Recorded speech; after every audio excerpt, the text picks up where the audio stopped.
Hey everybody, Everett's live music, doing a shout out here. Cheers to Live Aid, man. 1985, dude. It's really hot here, and this is like I got the ACs running. I'm in Southwest here, United States, Vegas Valley. Going through a heat wave. We'll see like 120, I'm sure, or above it right where I live. They'll call it around 114, 115. But the Live Aid, man, that was today, I guess, 1985. It could easily be a holiday, right? A good one, too, because, man, the whole world of music said, we're going to feed Africa.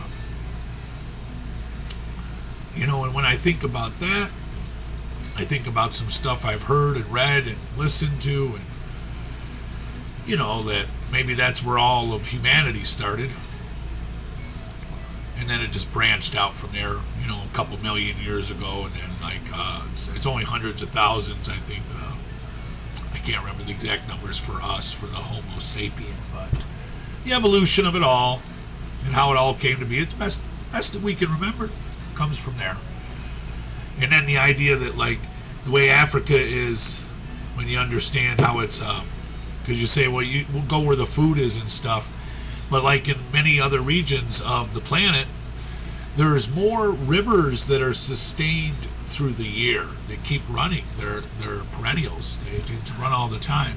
And it's not always that way for some places on the planet. And unfortunately, like Africa's geographic design for a good portion of it is like this plateau, and then it just kind of gradually descends towards the ocean and sea, and there's very few mountain ranges. If you've never thought about this in life, it is something to think about. You need that snowpack, man, to feed your rivers all year, you know. It's really important. You know, not too many. I mean, there's Kilimanjaro over there, and that's in one part of Africa. But for a good portion of it, I guess that is how it's just happened. And you even see, like, on the videos when you're watching, if you think about it now with the animals and stuff, dude, the grasslands and stuff, how it's really like just desert, dead, everything forever. And then all of a sudden it's boom, really green because the floods come, and the rain comes, but there's nowhere to hold it. So with that said, and I mean the understanding of how the life's been laid out for those life forms over there, and how many of them have adapted, you know, and then some, like humans, well, we multiply more and more and more, and then the food becomes less and less and less, and our ability to sustain life in those controlled areas. So as that all happens, and you think about it for a moment, take that in today.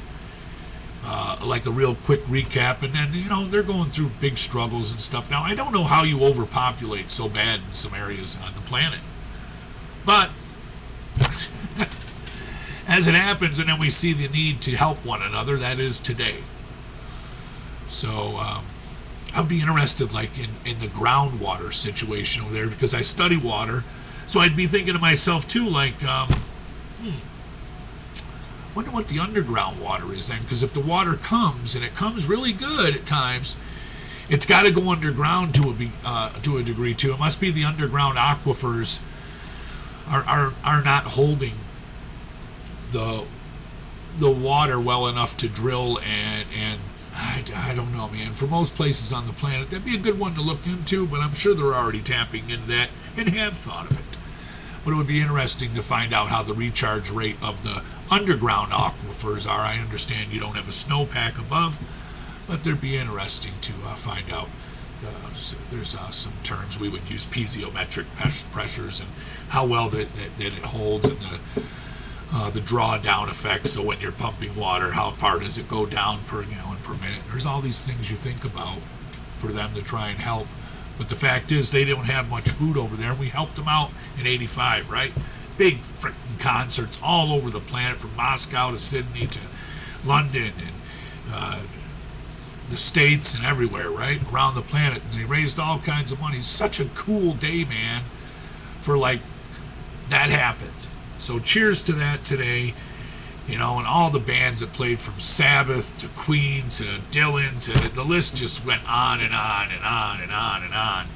And what a cool thing, man.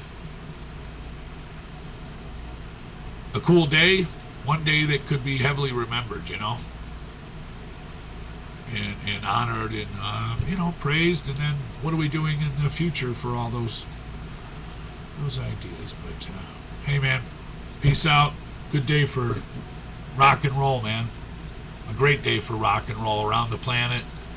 Stepping up, and the people stepping up, and then giving. Enough said.